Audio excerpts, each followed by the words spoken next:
Good morning, everyone. My name is Mike Renick. I'm the senior broker and the team lead with Team Renick Real Estate Services. We're part of that great Keller Williams on the Water family, serving the west coast of Florida, and we're proud to do so. As we try to do most of the mornings, as we try to bring content information to you that's valuable, on Wednesday mornings, we partner with Mr. Hankin, and I love going through his introduction. So he's asked me to pare it down, but I'm not going to. So let me do that. Michael Hankin is an attorney with the law firm of Hankin and Hankin. Mr. Hankin practices primarily in the areas of residential and commercial real estate transactions. He's an approved agent for the Chicago Title Insurance Company, the Attorney's Title Insurance Fund, and the Old Republic Title Insurance Company. He's also been designated as a board-certified real estate attorney. That's the highest level of recognition by the Florida Bar. He regularly represents buyers, sellers, and lenders in all aspects of real property transactions. There may be some noise in the background. They're bringing in emergency equipment into the Longboat Key Club for some reason, so we'll try to go through that. Mr. Hankin grew up in Sarasota, attended Riverview High School, and then he went on to Emory University, where he received his Bachelor of Business Administration, and ultimately Wake Forest University, where he obtained his Juris Doctorate degree. We're very appreciative that Mr. Hankin takes time out of his busy schedule to join us. And let me bring him on. Let's see what's get the right view. Let's do it that way. Good morning, Mike. Good morning, Mike. How are you? I'm doing great. I'm back from California. I'm excited to be back in Florida. How are you? Doing great. Doing great. Thanks for having me again. We really appreciate you taking time out of your busy schedule. And today what we're going to do is discuss different ownership possibilities here in Florida. Is that correct? Yes, I wanted to discuss the different ways people could own property. It's a common discussion that I have with clients. So the first way you can own property is just by yourself as an individual, in which case you would own property in your individual name and own it until you pass away. And then when you pass away, whatever your will or Florida law provides would happen to the ownership. So that you may leave it to a friend in your will or an uncle, and your will controls who owns it when you pass away. Other than individual ownership, you can also own property jointly with another person. And there's actually 3 different ways in Florida you can own property jointly with another person. One is called tenants in common. That's where each person owns a certain percentage of the property, and the default under the law would be that each person is liable for the costs and profits in proportion to the percentage that they own in the property. Upon each of those people's passings, it would pass again in accordance with each of their wills, or as Florida law provides, if it was their homestead. There's also a next type of joint ownership, and that's joint tenants with full rights to survivorship. That's where 2 people own a property together, and when one of them pass away, the other person becomes the full owner of the property. I like to call that he who lives longest wins. And I say he, but typically, of course, women have a longer lifespan, so she who lives longest wins typically. And that's a typical estate that you'll see between people who are not married to each other. The next type of estate is tenancy by the entirety, and that's actually a joint tenancy type of ownership, but it's a special one that can only exist between spouses. And it's also given some additional protection from creditors under the law. So it's the same type of passing of ownership upon death as the joint tenancy. It's just called a little something different when it's between a husband and wife, and that's tenancy by the entireties. There's also trusts, which can own property. And trusts are typically used when you need a third party, a trustee, to manage a property for somebody who may be under a disability, they may be a minor, or may just otherwise be incapable of managing their own property.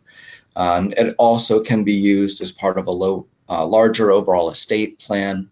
If you're trying to do a complicated distribution of assets or provide for vesting over a period of time, a trust can give you some flexibility and allow you to do that.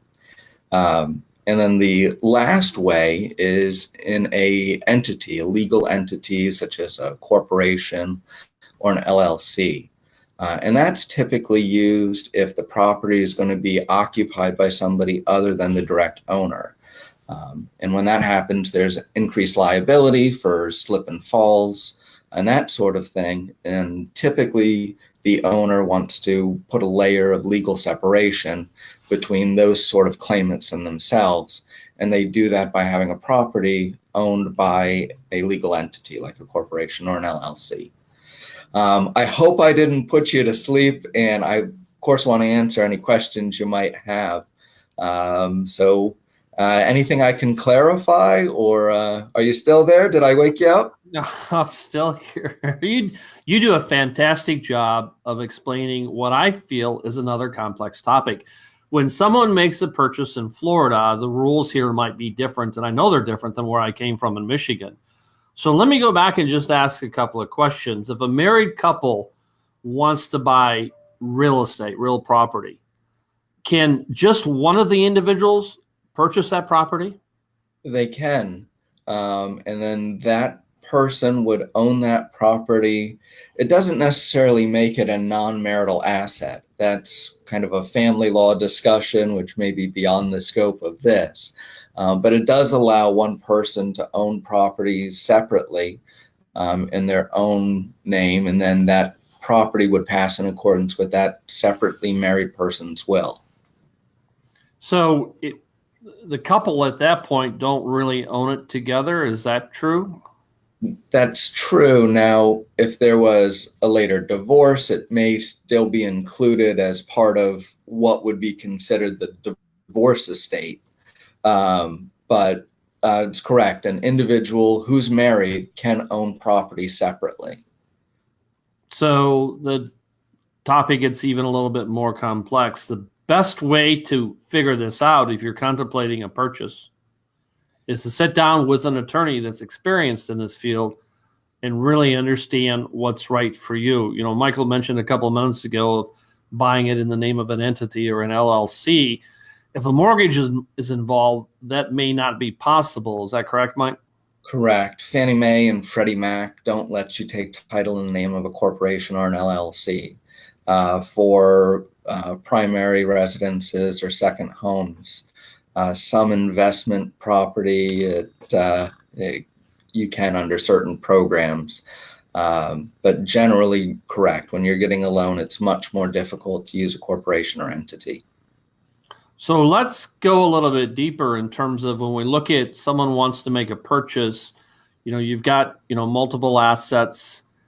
There's no one right or wrong answer, correct? It comes down to it really depends. That's right. Everybody's situation's a little bit different, and it's worth looking at it and making sure it works in your overall plan. Certainly, if you have an overall estate plan, you wouldn't want to buy one property that doesn't fit within that plan. And there's some ways to even customize these things with life estates and enhanced life estates, which is a little beyond kind of Titles 101. And there's other things that can be used to really accomplish our clients' goals. And that's frankly where it gets fun for me, to really be able to customize the transaction to meet those goals. There's too many title companies out there that don't have unfortunately, the ability to do it, to offer it to their client. So it's, what keeps me coming back and keeps me loving this.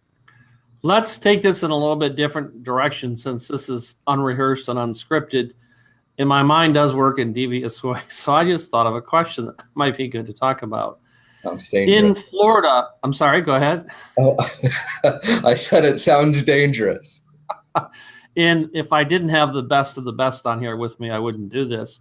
But in Florida, let's say things start to go south. We all saw that happen a few years ago. And I firmly believe that was the one recession of a lifetime, like the Great Depression was early in the century. But let's say something happens again and the financial picture falls apart. What's the protection? I believe you have to be homesteaded, but can you share with our audience in terms of protection that your resident can't be taken away for debt? Sure. So there's non-consensual debt, I'll call it. If you are driving a car and you get in a car accident, you hit Bill Gates and he sues you for $10 billion and gets a judgment against you. In Florida, your homestead is completely exempt from claims of those sorts of creditors. Certainly your mortgage company can still take your house if you don't pay that debt. Your home equity line is typically secured by a mortgage on your home. That's something that can also take your home. But other than those debts, your homestead is really protected from the claims of non-consensual creditors you didn't agree to have a lien on that property. There's some limited exceptions. Sorry, the lawyer in me has to bring those out for contractors or people who supply materials or labor to improve your property. But those you agreed to have the services, of course, provided to the property. But no, generally your homestead is completely exempt. It's why O.J. Simpson moved here after his whole issue in California. And bought a big house and saved a bunch of money and protected himself from creditors. So that's not necessarily common across the country, is it? No, there's some states that do it. Some states that have limited protections up to a certain dollar amount. But Florida is really a really creditor or a debtor-friendly state, rather. And has a lot of consumer protections in place. And it's that's why so many retirees move here, along with the, of course, the lack of state income taxes. And the beautiful sunshine? The beautiful sunshine doesn't hurt. Michael, you've done two things for us today, and I want to thank you for that. First, you've taken on a very complex topic, and you've demonstrated exactly how complex that is, so thank you. But number two, and most importantly, is you explained it in terms that even I can understand. And I want to thank you for that. But what I do want to encourage all folks that are watching live or may watch this recording is to really sit down and think about what's right for you. Seek out the advice of a professional attorney and make sure that you do the right things to protect your future. I've got Mr. Hankin's contact information along as well as mine on the screen. For any deeper issues on this, please feel free to reach out to Mr. Hankin. He's on here is our guest because he is the best of the best in Sarasota. Do not tell his wife I said that. She's also a very good attorney, but please keep me out of trouble. We're happy to help. We'll be back next Wednesday morning with more topics of interest to you guys. If you have something you'd like to see discussed, please feel free to send an email to mike@teamrenick.com and we'll get it on the air and we'll get it addressed. Michael, thank you. I appreciate it. I appreciate it. Thanks. We'll see you next week. Sounds good. Thanks, Mike. All right, take care. Thanks. Bye.